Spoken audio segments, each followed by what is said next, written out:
Welcome back to PJ Takes 5. I'm PJ. Let's hop right into it. We're starting out with some show info that I forgot to do on Tuesday. First things first, just our rundown here. We're sticking with the physical rundown for now. Might turn into a digital format at some point, but for right now, I kind of like putting it together, with my hands.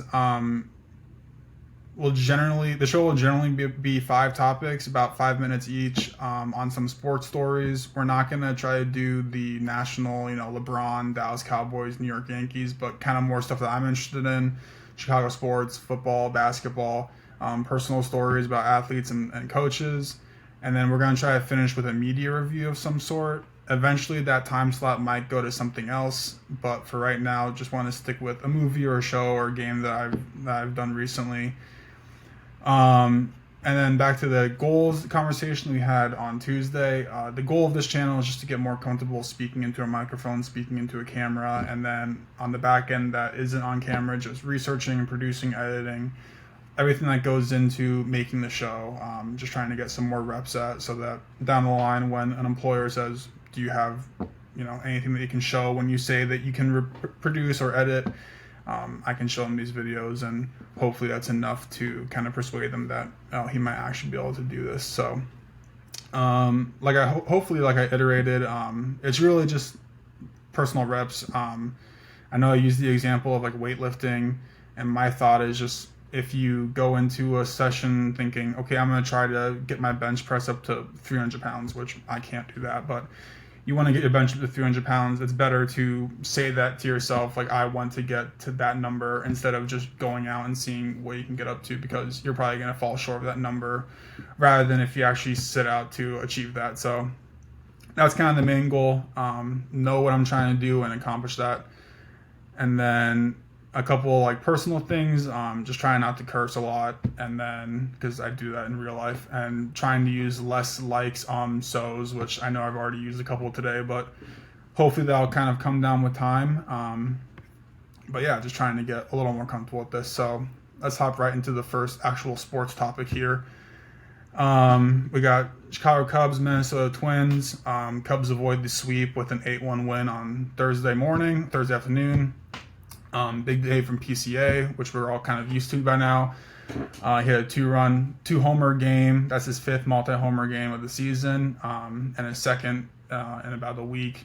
He had one on the 4th of July when I think they hit 8 homers, which was a franchise record. So he's really letting it swing. I know there's been some conversation about he's been kind of frustrated when he strikes out, and pretty demonstrative. I think that's fine for a really good player, a really good young player who's got high expectations for himself. So I saw from the Marquee Sports Network, who covered the game or who aired the game, they had a stat that he's the first player in MLB history to have 25 homers, 25 stolen bases, and 70 RBIs before the All-Star break. So kind of about his frustrations, that might slow down at some point, just because he's doing stuff that has literally never been done before. But he's on a tear, obviously, and they didn't need all of him today to win that game, but it was a big game for him. So good to see him back on the right path. The other big performance and kind of topic of conversation was Dansby Swanson. He had 2 RBIs between Wednesday and Thursday, and that was kind of a narrative going into the series that he had been struggling hitting the ball with runners in scoring position. So to see him actually kind of drive some guys home and get some runs on the board was, I'm sure, huge for his performance and just mentality down the stretch here. I know Wednesday, he did have a little bit of a problem on defense. He kind of missed a cutoff where it was a ball hit to the field, and they threw it into Dansby, and then he kind of lollygagged getting the ball home, and the dude scored. So, I view that more as like a fluke than the sign of like actual problems. He's a very good fielder, and I don't expect him to have a lot of kind of mental lapses like that. And then just kind of the big takeaway from this series, and I know they've been on a little bit of a skid, dropping a game to the Cardinals and then the first 2 games of this past series, but a lot of just negative Cubs talk out there. It's obviously we're at the beginning of July still, so there's a lot of baseball to be played. We haven't hit the All-Star break yet, so for Cubs fans out there who are getting real anxious about, what this team isn't capable of, I would just say, like, calm down a little bit.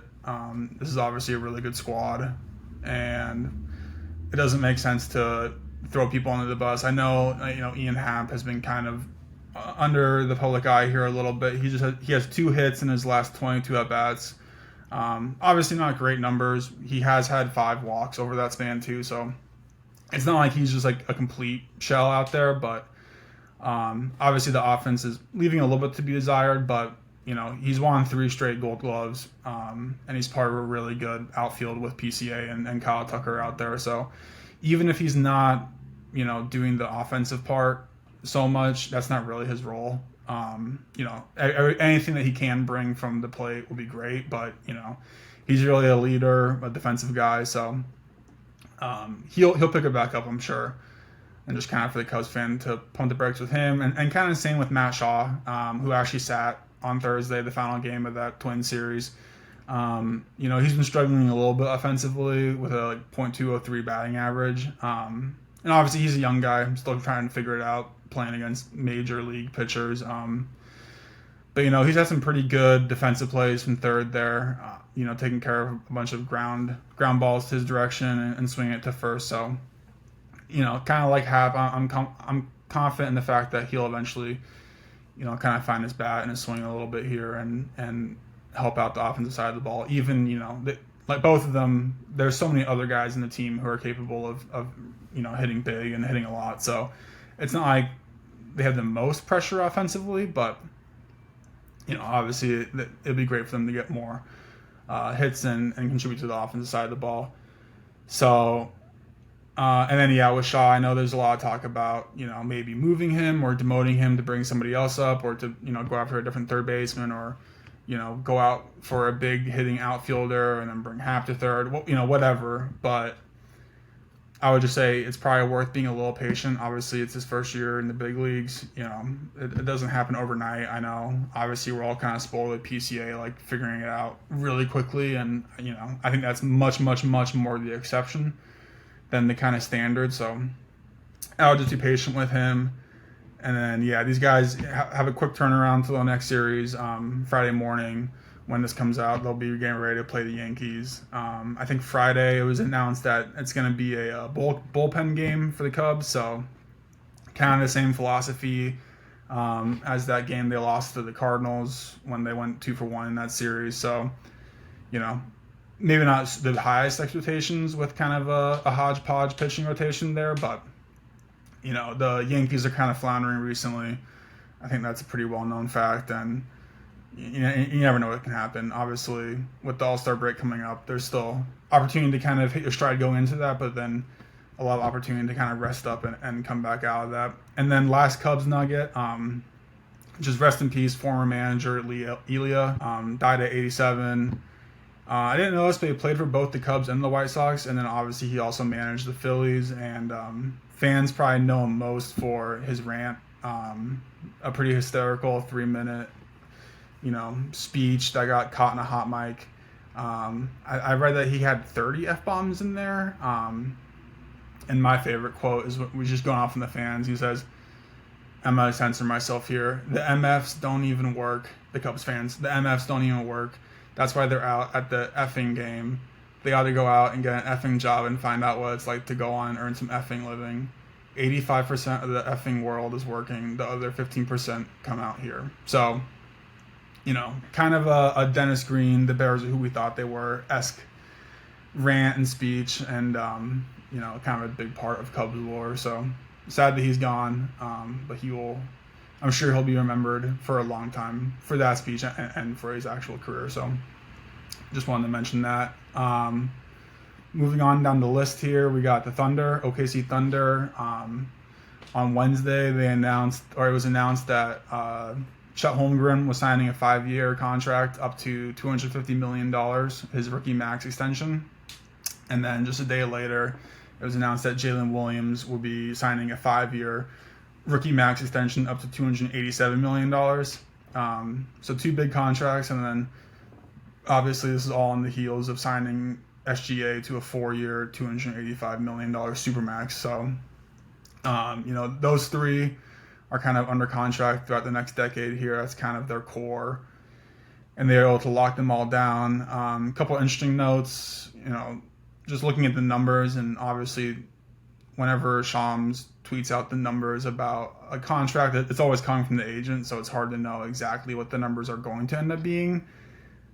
But just based on what we know, it looks like Jalen Williams could potentially earn more than Chet Holmgren, and that's interesting just because they're from the same draft, and Chet was the second pick and Williams was the 12th pick, so kind of despite their draft order, maybe a little bit of a leapfrog in kind of their hierarchy on the team, but that's not, a super dramatic part of this. The biggest thing that comes to mind is just this seems awfully similar to the process that the Celtics went through a year ago, re-signing all their guys after the championship, and obviously it's kind of an unwritten story, unwritten ending, because if Tatum doesn't get hurt and tear his Achilles, do they come back from down 3-1 against the Knicks in the playoffs? Probably not, but you never know. And, say there's a reality where they go on and win this past championship and suddenly re-signing Porzingis and Derek White and Jaylen Brown to a huge contract and Jrue Holiday to a big contract. Maybe that all makes sense, but we've kind of seen just this offseason the opposite to be true, where they ended up trading Porzingis and they ended up trading Jrue Holiday and got good players back on, Anthony Simons from the Trailblazers is the big one with an expiring contract, and he'll probably end up starting this year, and who knows if they'll re-sign him, but it kind of feels like OKC is falling into the same trap maybe a little bit, where you win a championship and you kind of have to reward these guys who are about to be free agents and, send them to big contracts, but with the second apron and everything and the way the NBA kind of financial structure is shifting, is it a year or two from now where they have to kind of figure out how to get creative with the cap space? Obviously, their GM, Sam Presti, is a very, very smart and creative executive who's going to figure out ways to get it done. They have $1 billion first-round picks, but it's still a little bit. It's kind of hard to see where they're going with all the picks they have. It might feel like, hey, is there a situation where you attach a bunch of these first-round picks to either Chet or Jalen Williams and try to go after a different big-name player to make your team even better? But the question would just be, like, who would that possibly be? Because both those guys are so good and they're so young that it would have to be somebody very good and very young. So, when the Spurs re-sign Wemby, do you say, hey, here's Chet and 7 first-round picks for Wemby and see if you can get anything done with that? Or, hey, here's Jalen Williams and 6 first-round picks. Can we get Anthony Edwards? Like, that could make sense, but that's kind of playing like 2K GM and probably not how that's going to happen. So, with all the assets they do have, it's kind of hard to see how they're going to end up kind of cashing all those in an effective way. That's not just picking guys to pick guys who don't even ever make the team just because they have a good championship caliber roster that guys just can't break through. I know Nikola Topic was the draft-in stash from a couple years ago. That looks like he's going to be on the roster this year, but where does he even get minutes behind SGA and Kason Wallace? Maybe you move SGA to more like 2-guard minutes, and then Topic gets some like traditional point guard minutes, but it's going to get tough just because they have so many good guys, and they might have to end up kind of bundling some dudes up to just create some roster space and maybe even kind of raise the ceiling, which is a scary thought, obviously. If they do end up getting one of those guys, like I mentioned, like an Anthony Edwards or a Victor Wembanyama, obviously that's going to be a really, really scary team. So we'll see what happens with them. Just the big kind of headline question is like signing all these players to like massive contracts. Is that a sustainable method of roster construction in the modern NBA? Because it seems like the league is trying to kind of demote that kind of thinking with the new salary cap structure. So we'll see. Does it turn into a situation where teams can only really have like 2 guys on super max extensions, and you're probably going to hold on to SGA. So do you have to end up kind of picking between one of Jalen Williams and Chet? So we'll see what happens there. Obviously, that's kind of a down the road issue for them. I'm sure they're still going to be competitive, for the championship next year, and as long as they have SGA on their roster, but as long as they have any combination of those three players, they're going to be really dangerous. So that's kind of it for the NBA. Now into some NFL news. Bucks left tackle Tristan Wirfs was announced that he's going to miss the start of the regular season with a knee injury.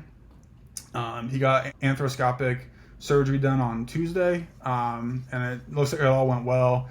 Kind of a weird timeline because maybe he had this lingering issue that didn't really seem like it needed surgery at first, but kind of as they got into the offseason realized that it'd probably be good for a tune-up. I think the first big question mark is just what is the timeline. Wirfs is one of the best players in the NFL, and if they put him on the PUP list, the physically unable to perform list, he might miss at least the first 4 games of the season, or he could just end up missing week 1 or week 2 and kind of be back to normal pretty soon. So how long is he going to be out? And then the kind of second part is who's going to come in and replace him. I think they have some good options on their roster already. The kind of first one to me would be Graham Barton, who I know was their center last year after getting drafted out of Duke. But coming out of college and into the draft, one of his big positives was his versatility. He actually played left tackle at Duke, so he's a 6'5", 300-something pounder, so it wouldn't be insane for him to go left tackle, but obviously a year at center and then kicking all the way back out in the NFL is a lot to ask of a younger player. So Cody Mock is also in there. He's a guard, which, obviously you're one step out, so one step close to being a tackle, just kind of in that really obvious way. But he's a very athletic dude, 6'6", 310-ish, a converted tight end from college, so he's got some of that kind of natural athleticism and movement ability, which is obviously super important for a left tackle going against the Nick Bosa's and Myles Garrett's and TJ Watts of the world. But then if they wanted to keep those two on the interior, maybe they could look to Charlie Heck, who they signed this offseason as kind of like a journeyman tackle. Big guy, 6'8", not a lot of experience, but with that size, and they signed him for a reason. You might think that he could be the easy just step up and kind of let him play the first couple of weeks, and maybe you have to do more tackle chips or running back chips or just scheming up kind of guard help in the pass game, but just kind of hold water, hold his own until Wirfs comes back. But yeah, then just Wirfs, like I said, one of the best players in the NFL, almost kind of feels like one of the more underrated players in the NFL. I read today he was the first player in NFL history to be named AP first team All-Pro at both left tackle and right tackle. So he started his career at right tackle coming out of Iowa and then moved to left tackle last season. I think they had Donovan Smith there when he was a rookie. So, obviously a bridge player from the kind of Brady era to the Baker Mayfield era, but one of the best offensive tackles in the NFL and kind of doesn't really get the PR campaign for it. Just trying to think of a couple guys. Penei Sewell is obviously a big one. I really like both Rashawn Slater and Joe Alt down with the Chargers, and then the Eagles have a great tandem in Jordan Mailata and Lane Johnson. And Penei Sewell with Taylor Decker on the other side. It's kind of interesting for Tristan Wirfs because he's kind of the only person on that list who doesn't have another kind of, elite offensive tackle across from him. So I'm sure defenses try to just go to the other side, send your best pass rusher away from Wirfs. So he kind of has to deal with that, but just an athletic freak. I think he won multiple state wrestling championships in Iowa. So whenever you have an offensive lineman who's coming out of Iowa, who's a multi-time state wrestling champ, that's obviously a really good sign. And I actually think the Steelers center Zach Frazier is another guy like that. So obviously offensive line is such kind of like a leverage spot, both kind of one-on-one getting the leverage on your opponent, but also as a unit having leverage against the defense so that you can create running gaps and everything. having that wrestling background is super special. So, a lot of admiration for Wirfs. Probably, I was trying to think, probably the most important player on that Bucks roster. I mean, outside of Baker, just because the quarterback's so important. But, obviously they have some big name receivers, but they're so deep there that, you could lose a Mike Evans, a Chris Godwin, and a Mecca Ibuka for a short period of time and kind of hold water with Trey Palmer and Jalen McMillan. And then, on the running back side, they have Bucky Irving, who kind of, really came on last year, but Rashad White's there. And then defensively, they have so much depth up front and in the secondary that it feels like if any other player kind of got hurt, they could hold water with somebody else. But Wirfs is just such a massive part of that offense and that team that they're probably going to miss him. And it's worth noting that the Bucks are kind of one of those teams who has a real stronghold on that division. Obviously, the NFC South is one of the weaker divisions, kind of on paper heading into the season here. But since Brady left, they've really been running that show. So hopefully, for their sake, they can keep that up. While they wait for Wirfs to get back. So, yeah, one of the biggest guys in the NFL. Kind of on the IR there for a little bit, so we'll see what happens there. And then last sports topic here, we got Ben Askren. Pretty insane situation. So former UFC fighter Ben Askren received a double lung transplant following a month plus long hospitalization for severe pneumonia. So I don't know. If you've been following this saga and this hospitalization, it's been pretty crazy. He was on long-term sedation and classified in critical condition there for a while. And he said recently that for about a week from end of May to early June, he just has no memory. And he actually flatlined, died 4 different times prior to the surgery. So, super scary situation for a 40-year-old who was pretty recently at the fighting for his career and for his livelihood. So he say he lost 50 pounds throughout the entire kind of situation. Ended up being the lightest he's been since he was 15. So I don't want to share a lot about myself and my identity just because, like I said at the top, the show is not about me getting my name out there, but more just kind of getting reps up for potential jobs and stuff. But transplants are a topic that really hit home for me. And it's just a good reminder overall that you can be one of the biggest, BAs in the world. And, everyone's pretty fragile. I know we just saw that kind of with the White Sox closer, Bobby Jenks, who, big, mean, professional pitcher who, passed away from a rare form of cancer. So super sad. Super happy that Ben Askren was able to kind of recover and is in the process of recovering here.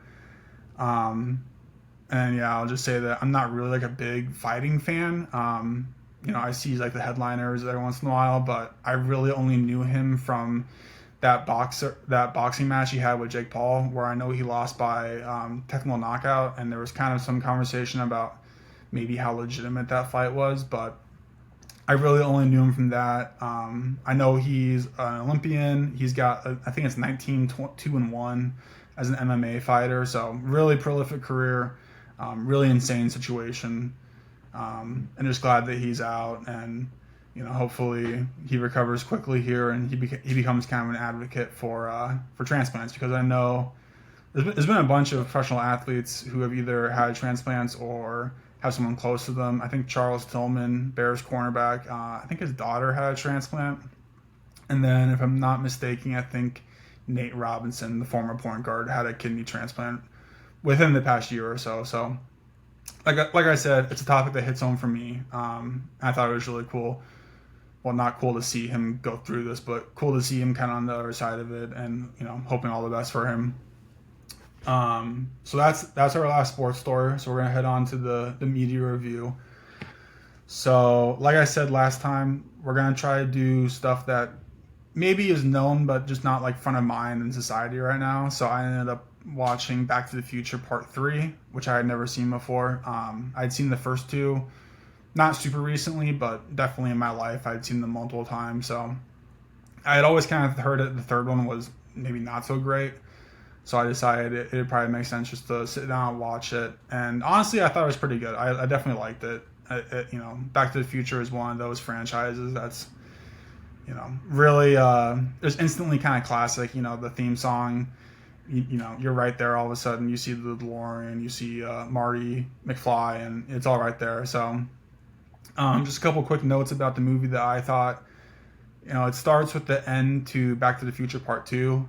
It cuts in right to that scene. That was a little confusing for me, and I had this experience recently watching Deadpool Wolverine, where when you jump into a movie that's like a direct sequel of a movie that had a bunch of time travel in it, you don't remember that middle movie for like how it actually ended, but kind of like the timeline that was in the movie.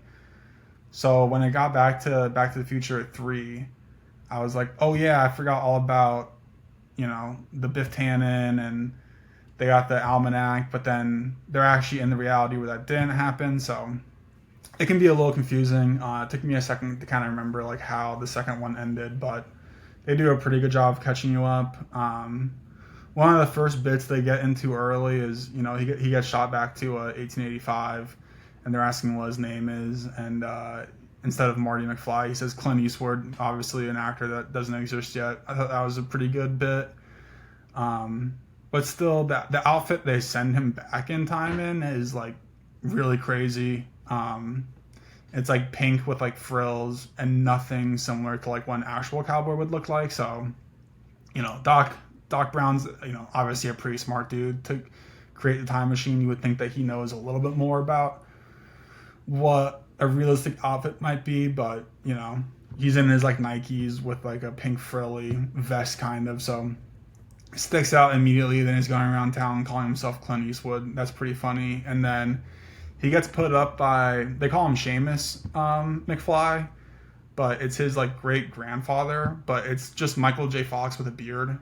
And so it's kind of that same from the first movie where the mom somehow doesn't recognize that her future husband's friend looks exactly like what his son looks like. And it's kind of the same thing where it's like, if you're Seamus McFly, how do you not realize that the dude on your doorstep is exactly the same as you without a beard?